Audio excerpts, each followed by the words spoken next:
శ్రీమాత్రే నమ. జై గురు దత్తాత్రేయ నమ. సింహరాశి వారికి మే 17 నుంచి 23 మధ్యలో వారఫలాలు పరిశీలించినప్పుడు మరి సింహరాశి వారికి ఈ వారం అంతా ప్రారంభంలో 2 శుభగ్రహాలు లాభస్థాన సంచారం, ఈ ఒక్క కాంబినేషన్తో జాతకుడు తనకు ఎదురవుతున్నటువంటి అన్ని సమస్యల్ని పరిష్కరించుకునే అవకాశం ఉంటుంది. ప్రధానంగా శుక్రుడు తృతీయ దశమాధిపతిగా లాభస్థాన సంచారం వల్ల ఉద్యోగపరంగా మీరు ఎదురు చూస్తున్నటువంటి అభివృద్ధి అంటే ప్రమోషన్ లాంటిది రావడం జరుగుతుంది. కొత్త ఉద్యోగ ప్రయత్నాలు చాలా వరకు ఫలిస్తాయి. అలాగే మీ కుటుంబంలో ఒక స్త్రీ మీకు ఆర్థిక పరంగా సహకరించడం కానీ, మీకు ఏదైనా ఉద్యోగం ఇప్పించడం కానీ, మీ ఏకైతే నెసెసిటీ ఉందో దాంట్లో వారు సహకరించి ఆ సమస్య మీకు సాల్వ్ చేయడం జరుగుతుంది. ఇక ప్రధానంగా గురువుతో కలిసినటువంటి శుక్రుడు ప్రధానంగా మీకు వివాహపరంగా మీరు ఎంతో కాలంగా వివాహం కొరకు ఎదురు చూస్తున్న వారికి, అది మీకు ఎవరైతే ఇష్టపడుతున్నారో, ఎవరినైతే పెళ్లి చేసుకుందాం అనుకుంటున్నారో అటువంటి వారితో మీకు వివాహం నిశ్చయం అయ్యే అవకాశం ఉంటుంది. అందువల్ల ఏంటంటే మీరు ఈ సమయంలో ప్రయత్నం చేయడం వల్ల ఇది మీకు ఈ వివాహం మీకు కుదురుతుంది.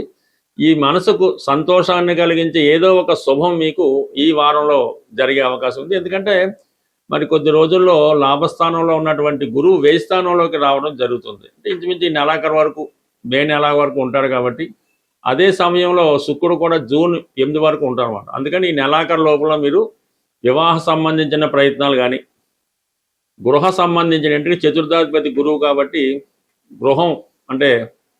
గృహం కానీ ఏదైనా వాహనం కానీ కొనుక్కునే ప్రయత్నం ఏమైనా జరిగితే అది కంపల్సరీగా మీకు ఈ గురువు సహకరించడం జరుగుతుంది. అలాగే రాని బాకీలు ఏవైనా ఉంటే, గతంలో ఎవరికైనా ఇచ్చుంటారు, ఇన్సూరెన్సు, చిట్ ఫండు, ఏదైనా వస్తువు పోగొట్టుకున్నారు, అటువంటి సంబంధించినటువంటి ధనం మీకు ఈ సమయంలో అంటే ఆకస్మిక ధనలాభం వచ్చే అవకాశం ఉంది. అలాగే ఇతరుల పేరుతో ఉన్నటువంటి స్థిరాస్తి మీ పేరుకు మారడం జరిగింది. మొత్తం మీద ఏదైనా అటు సంతాన సంబంధించిన విషయాలు, పెళ్లికి సంబంధించిన విషయాలు, స్థిరాస్తికి సంబంధించిన విషయాల్లో ఉన్నటువంటి సమస్యలు మీకు అనుకూలంగా రావడం జరుగుతుంది.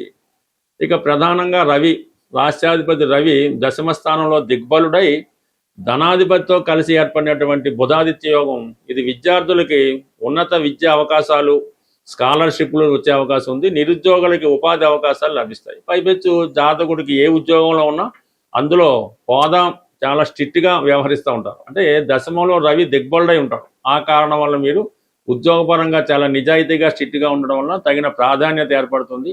ప్రస్తుతం చేస్తున్నటువంటి ఉద్యోగం, దాని ఆదాయంతో పాటు వేరే విధంగా అదనపు ఆదాయం వచ్చే అవకాశం కూడా ఈ రాశి వారికి దశమ స్థానంలో ఏర్పడినటువంటి యోగం మీకు కనబడుతుంది. అంటే ఏదైనా ఒక గ్రహం ఒక ఫలితం ఇవ్వడం కన్నా 2 గ్రహాలు కలిసి ఒక యోగం ఏర్పడినప్పుడు దాని ఫలితం అనేక రెట్లు పెరిగి మీకు ఫలితం ఇవ్వడం జరుగుతుంది. ఇంకా ప్రాధాన్యంగా ఈ రాశికి యోగకారకుడు చతుర్థ భాగ్యాధిపతి కుజుడు స్వక్షేత్రంలో భాగ్యస్థానంలో ఉండడం వలన పిల్లల యొక్క అభివృద్ధి మీకు ఆనందాన్ని కలిగిస్తుంది. దూర ప్రాంతంలో ఉన్నటువంటి సంతానాన్ని కలుసుకోవడం కానీ, వాళ్ళు మీ దగ్గరికి రావడం కానీ జరిగే అవకాశం ఉంది. అలాగే సంతానం యొక్క అభివృద్ధి మీకు ప్రాధాన్యత, ఆ అదృష్టాన్ని, ఆనందాన్ని కలిగిస్తూ ఉంటుంది. ఏదైనా రాజకీయ రంగంలో ఉన్న వాళ్ళకి, క్రీడా రంగంలో ఉన్న వాళ్ళకి తగిన ప్రాధాన్యత, గుర్తింపు రావడం జరుగుతుంది. అయితే చిన్న చిన్న పొరపాట్ల వల్ల, అంటే రాశిలో కేతువు, అష్టమ శని ప్రభావం వల్ల కొద్దిపాటి తేడాలో వచ్చిన అవకాశాలు పోవచ్చు. ప్రభుత్వ ఉద్యోగం రావాల్సి ఉంది, లేదా ఇంకొక ఇంటర్వ్యూకి వెళ్ళడం, జస్ట్ ఒక మార్కు, అర మార్కులో మీకు చివరి నిమిషంలో తప్పిపోయే అవకాశం ఉంది ఈ అష్టమ శని ప్రభావం వల్ల. కాబట్టి ఏదైనా ఈ రాశివారు అర్హత ఉన్న దానికోసం ప్రయత్నం చేయడం మంచిది. పైపెచ్చి ఏంటంటే ఏదైనా ప్రయత్నం చేసే ముందు సంపూర్ణంగా శని భగవాన్ని ధ్యానించి మీ ప్రయత్నంతో ముందుకు వెళ్తే 100కి 100 రూపాయలు సక్సెస్ అన్నది రావడం జరుగుతుంది. జ్యోతిష శాస్త్ర ప్రకారం ఒకరి యొక్క జన్మ రాశిలో వారు పుట్టినప్పుడు ఉన్నటువంటి గ్రహస్థితిని అనుసరించి ఏ గ్రహం పుట్టినప్పుడు బలంగా ఉంటుందో జాతకుడు ఆ రంగంలో స్థిరపడడం, అభివృద్ధి చెందడం జరుగుతూ ఉంటుంది. ఉదాహరణకి సూర్య భగవానుడు బలంగా ఉంటే ప్రభుత్వ అధికారులుగా, రాజకీయ నాయకులుగా రాణించడం జరుగుతూ ఉంటుంది. అదే కుజుడు బలంగా ఉన్నప్పుడు మిలిటరీ, సైన్యం, పోలీసు, ధైర్య సాహసాలతో కూడుకున్న వృత్తుల్లో ఎక్కువగా స్థిరపడడం జరుగుతూ ఉంటుంది.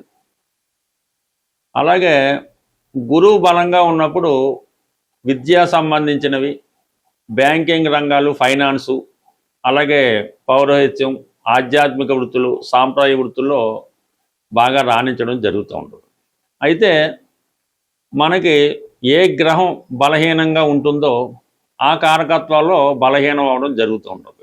సాధారణంగా ఒక వ్యక్తి, ఒక మనిషి, మగవాడు కావచ్చు, ప్రస్తుతం అమ్మాయిలు కూడా కావచ్చు, వారి జీవితంలో కుజుడు బలంగా ఉంటేనే వారి జీవితంలో వైవాహిక జీవితం బాగుంటుంది, ఉద్యోగం సమర్థవంతంగా నిర్వహిస్తాడు, అలాగే సంతానం విషయంలో అనుకున్న సమయానికి సంతానం కలుగుతారు, అలాగే వారి జీవితంలో పుత్ర సంతానం కలగాలన్నా, కంప్లీట్గా సొంత గృహం ఏర్పడాలన్నా, స్థిరాస్తి సంపాదించాలన్నా, చాలా షార్ట్ పీరియడ్లో ఉన్నత స్థాయి సాధించాలంటే కుజుని యొక్క బలం తప్పనిసరి.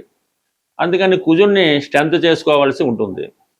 అది ఎప్పుడు ఏదైనా ఒక గ్రహం ఈ గోచార రీత్యా స్వక్షేత్రంలోకి ఉచ్చులోకి వచ్చినప్పుడు ఆ గ్రహాన్ని ఆరాధించడమో, ఆ గ్రహానికి సంబంధించినటువంటి దేవతని ఆరాధిస్తే ఆ గ్రహం మనకి తొందరగా ఫలితాన్ని ఇవ్వడం జరుగుతూ ఉంటుంది.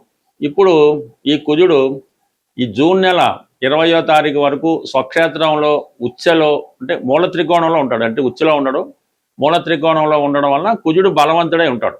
ఆ కారణం వల్ల ఈ సమయంలో కుజుని యొక్క కారకత్వాలు, ఎవరికైతే ఎక్కువగా అప్పులు ఉన్నాయో ఆ అప్పులు తీరాలన్నా, వివాహం అవడం లేదు, వివాహం జరగాలన్నా, ఏదైనా ఇల్లు స్థిరాస్తి సంపాదించుకోవాలన్నా, లేదంటే మన స్థిరాస్తి కబ్జాలోనో ఇతర ఆధీనంలోనో తాకట్లోనో ఉంది, అది ఇడిపించుకోవాలన్నా, భార్యాభర్తల మధ్య విభేదాలు తగ్గాలన్నా, అన్నదమ్ముల మధ్య ఉన్న విభేదాలు తగ్గాలన్నా, జాతకుడు వ్యసనాల నుంచి బయటపడాలన్నా, అంటే కోర్టు కేసులు, పోలీస్ కేసులు, ఇలాంటి క్రిమినల్ కేసుల్లో బయటపడాలన్నా కంప్లీట్గా మీరు కుజుని యొక్క అనుగ్రహం పొందితే దాంట్లోంచి తొందరగా బయటపడతారన్నమాట. అంటే కుజుడు బలంగా ఉన్నప్పుడు, అంటే మన వ్యక్తి ఒక అధికారంలో ఉన్నప్పుడు ఎంత తొందరగా మనం బయటపడతామో ఈ కుజుడికి మీరు పరిహారం చేసుకుంటే అంత తొందరగా పరిహారం అవుతుంది. అయితే ఎవరైతే అన్నదమ్ములు లేదంటే భార్యాభర్తలు, రుణాలు ఇవి ఉన్నవాళ్ళు ఆంజనేయ స్వామిని పూజ చేసుకోవలసి ఉంటుంది. అంటే ఒక 40 రోజులు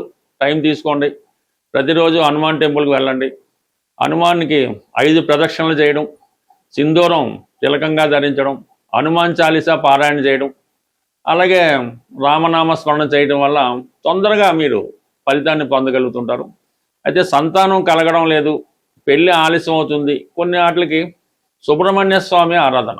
ఈ సుబ్రహ్మణ్య స్వామి వారి ఆరాధన ఎలాగంటే ఇంచుమించు రోజు వెళ్ళొచ్చు, మంగళవారాలు చేసుకోవచ్చు. స్వామికి బెల్లం పానకం, తేనె, చెరకు రసం వీటితో అభిషేకం చేయడం వల్ల తొందరగా స్వామి యొక్క అనుగ్రహం రావడం జరుగుతుంది. అంటే ఈ సుబ్రహ్మణ్య స్వామి తను ప్రేమించిన అమ్మాయి కోసం ఈ సర్పంగా మారడం, అది స్టోరీ అది ఉంటుంది. అందుకనే సర్పాన్ని, సుబ్రహ్మణ్య స్వామిని సర్పం రూపంలో ఆరాధించడం కూడా పెద్దలు చెప్తూ ఉంటారు. కాబట్టి ఈ సుబ్రహ్మణ్య స్వామిని ఆరాధించాలంటే మీరు జంట పావులను ఆరాధించవచ్చు, నిజంగా స్వయంభూగా వేసినటువంటి పాము పొట్టలను కూడా పూజ చేసుకోవడం ద్వారా మీకు ఈ పరిహారం అవుతుంది. మీకు హైదరాబాద్లో ఆంజనేయ స్వామి టెంపుల్స్లో కన్మన్ ఘాట్ హనుమాన్ టెంపుల్ అన్నది చాలా పవర్ఫుల్. మీరు ఏ ప్రాంతంలో, ఉభయ రాష్ట్రాల్లో, భారతదేశంలో ఎక్కడున్నా మీ కోరిక తీరాలంటే కంపల్సరిగా కన్మన్ ఘాట్ హనుమాన్ని మీరు ఒకసారి దర్శనం చేసుకోవడం వల్ల మీ సమస్య అన్నది కంప్లీట్గా సాల్వ్ అవుతుంది. అలాగే సుబ్రహ్మణ్య స్వామి దేవాలయాల్లో స్కందగిరి, సికింద్రాబాద్లో ఉన్నటువంటి స్కందగిరి సుబ్రహ్మణ్య స్వామి టెంపుల్లో మీరు స్వామిని దర్శించుకోవడం వల్ల మీరు ఎక్కడ విదేశంలో ఉన్నా సరే, కేవలం ఆన్లైన్లో అయినా సరే ఆ స్వామిని మీరు ఆన్లైన్లో అభిషేకం కానీ అర్చన కానీ చేయించుకుంటే 100కి 100 రూపాయలు సంతానపరంగా ఉన్నటువంటి మీకున్నటువంటి సమస్యలు సాల్వ్ అవడం జరుగుతుంది. స్వస్తి.